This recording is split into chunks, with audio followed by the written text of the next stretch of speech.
nagluto na po ako ng... Ito na po ako sa mahiwaga kong kusina. Ayan pang niluto ko. Kanin.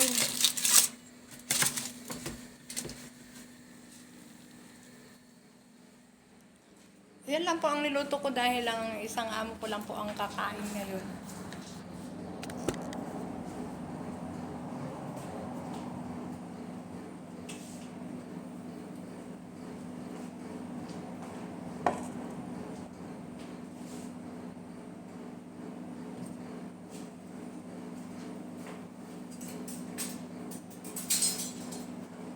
Magandang gabi dyan sa Pilipinas. Magandang gabi po. Magandang gabi. Magandang gabi.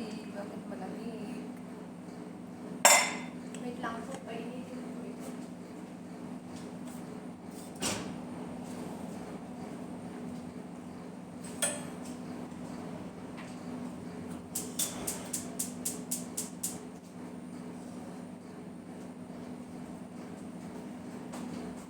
Hello po. Magandang gabi dyan. Magandang gabi na po dyan sa Pilipinas. At magandang hapon na po dito. Alauna na po dito ng 1:15 na po dito.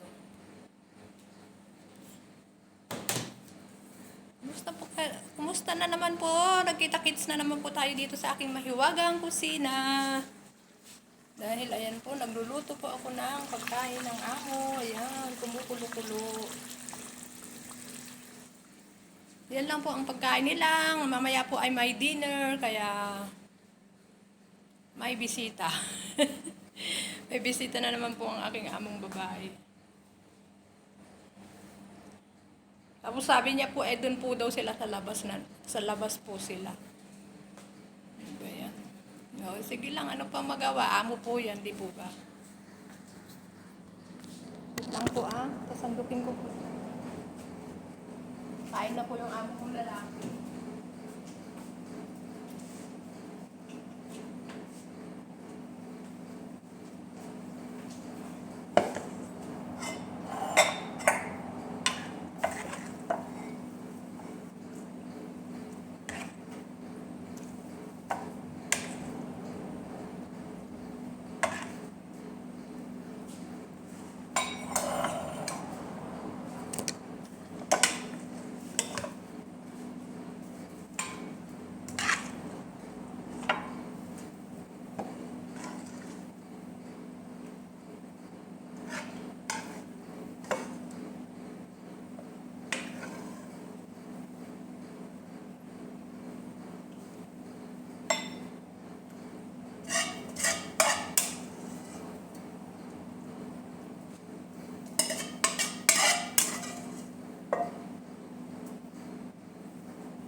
Babay na lang po. Hanggang dito na lang po ang aking munting videos.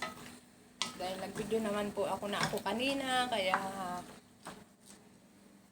babay na lang po. Kita-kits na naman po ulit tayo bukas dito sa aking mahiwagang kusina. At maraming salamat sa inyo. Jesus love you po and Jesus love us po. Hanggang dito na lang po ang aking video. Babay po.